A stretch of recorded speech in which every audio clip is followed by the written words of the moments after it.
kayo maingay. Merong hindi mapakali dito. No?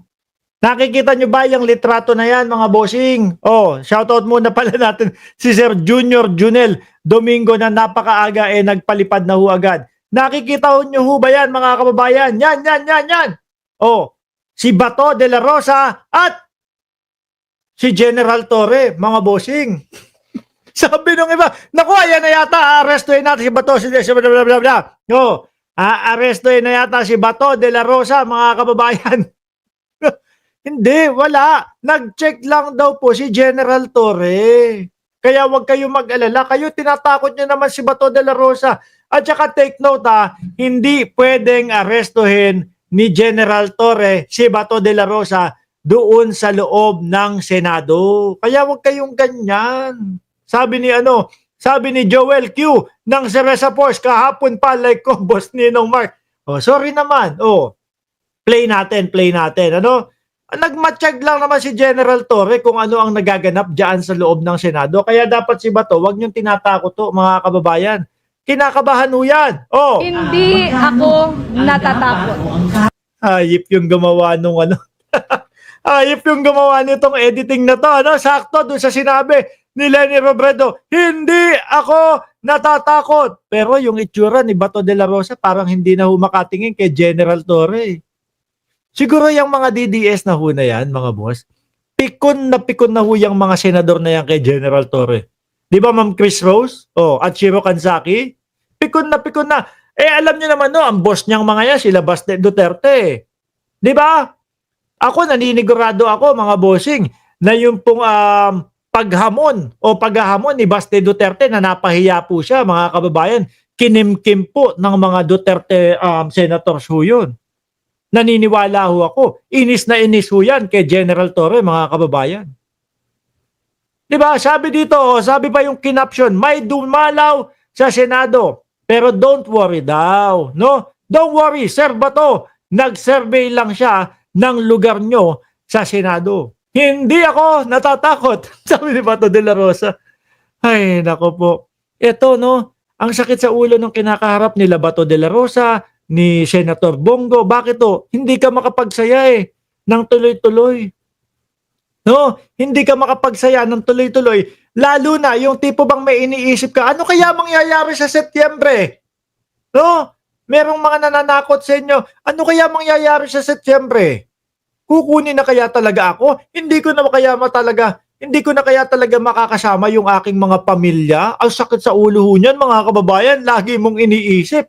No, tapos isa pa sa maiisip mo, mga bossing, yung pagkakaaresto sa dating Pangulo ay yari na. Nangyari ho Nagkatotoo ho Kung dati ho, mga kababayan, yung payabang-yabang lang ho, yung tipo bang sipain ko yung ICC na yan. Naku, wala yung ICC na yan. Mick Madi, come on, Mick Madi. Kung dati ho ganun, kaso nangyari ho kay dating Pangulong Duterte. At take note, biglaan pa, nagulat silang lahat. Di ba, Gracious Grace? Nagulat silang lahat, akala nila hindi na mangyayari. Kaso, paglipad ng Hong Kong, pagbalik ng Pilipinas, mga kababayan, ayun. Sorry. Tiklo ang dating Pangulong Duterte. At kung ano-ano pa po ang pinalabas nila, kesyo daw po kinidnap. First time ko ho na nakakita. Mga kababayan, first time kong nakakita ng kinidnap po ng live na umabot ng 12 oras, mga bossing. At yung kinidnap pa po ang namukpok ng ulo doon sa mga nangingidnap. At first time ko din ho, mga kababayan, naka-uniforme po yung mga nangingidnap. Nako, malamang ho, mga boss chief amo sir, ang palabas po ng kampo ni Bato de la Rosa pag ito na-aresto, nahuli, na-serban ng warrant of arrest, malamang ho ang palabas ho nitong mga ito, mga bossing, ay nakidnap din ho si Bato de la Rosa, mga kababayan. Biruin mo, nandiyan ka sa Senado. Merong countdown. Setyembre, Oktubre. Aray ko, sakit sa ulo nun. Hindi mo alam kung ano ang gagawin mo sa araw-araw. Minsan mapapahinto ka na lang. Paano kaya kung mahuli ako bukas? Paano kaya kung biglang inaresto na ako. Paano kaya kung biglang paglabas ko sa pintuan na to, biglang sinerve sa akin yung warrant of arrest? Pero yan, practice pa lang yan, Bato de la Rosa, no? Practice pa lang yan. Yung magkaharap kayo ni General Torre. Oh, ayan, si Bungo din. Hindi ako natatakot. Kung ang kayang i-approve ang para sa Cool na cool lang si General Torre ho, mga kababayan. Tipo bang sinasabi, mapapasa kamay ko din kayo, no?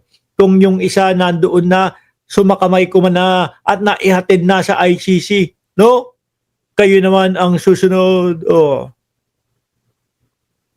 Ako naniniwala, mga bossing, Setyembre o Oktubre, may lalabas na warrant of arrest nga talaga dito kay Bato.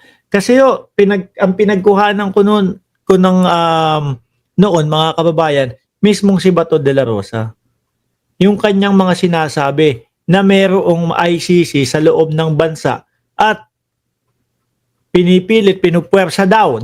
Yan po yung naratibo ni Bato de la Rosa. Yung mga kapulisan na tumestigo, laban daw ho sa kanya. Hindi naman ho magsasalita ng ganyan yan eh. Pero ang tingin ko, yung mga kapulisan ang lumapit sa ICC dahil kinakabahan ho sila na mangyari yung nangyari kay dating Pangulong Duterte, mangyari sa kanila. Eh kung ang sabihin sa kanila ng ICC, huwag kayong mag-alala. Ano? Huwag kayong mag-alala kasi pwede naman kayong maging dito eh. Pwede naman kayong maging kakampi namin eh. Sa pamamagitan ng paglalatag ng mga nalalaman ninyo. Oh, kay Bato de la Rosa, yung mga nalalaman nyo, kay Bungo, yung mga nalalaman nyo, kay dating Pangulong Duterte, with matching, yung mga interview ni Bungo, na ang sinasabi ay merong reward system na nagaganap. 500,000 pagbuhay, 1 million pagpatay, at 2 milyon kapag kanan laban. Yun pa lang ho, mga kababayan, mahihirapan na po sila doon. Ano po? Eh Mark, bakit ba masama naman yun? Eh nagbigay lang sila ng reward. Kasi mga kababayan, imbis na, yung kagaya ng ibang mga pulis, imbis na gagawin doon sa tamang proseso, ihahatid po doon sa mismong kulungan, ang gagawin nila, yayariin. Kasi 2 milyon ang makukuha. Ang nakikita ko naman dyan, mga bossing, kung bakit may reward at mas malaki yung reward nung nanglaban, kumbaga para hindi na makapagsalita. No, para hindi na makapagsalita yung yung nahuli nilang suspect. Baka kasi kapag ka nagsalita ho, mga kababayan, ang maibulalas ng bibig naku, ang mastermind ay yan, sino? I-komento ninyo kung sino yung masasabi nung suspect. Baka maituro sila. Kaya mas malaki yung presyo noong nanlaban. Di ba? Yung pulis naman, ako, problemado sa pera. Kapag ito, dinala natin sa prosinto, 500,000 lang ang makukuha natin. Pag ito, sinabi natin, napatay kasi nanlaban, mas malaki ang makukuha natin. Kaya ganun, puro nanlaban puro nanlaban yung mga suspect. Sa pamumuno ni Pangulong Bongbong Marcos, bilyon-bilyon mga kababayan, yung mga nahuhuli, no? Na ipinagbabawal na gamot. 10 bilyon nga na pinalaga ng Vice Presidente.